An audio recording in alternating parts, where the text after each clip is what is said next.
So in this video we're going to simplify x squared plus 3x over x minus 4 times 2x minus 8 over x plus 3. So we're doing the multiplication of algebraic fractions. So same technique, we should factorise first. It's always a good technique. So looking at the numerator here, that can be written as x times x squared, and then 3 times x. What's common? There's an x which is common, so that comes out and you're left with x plus 3. This is still x minus 4, it doesn't factorise.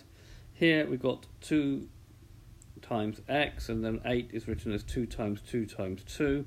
The 2 is a common factor, so that comes out and we're left with 2x minus 4 divided by x plus 3.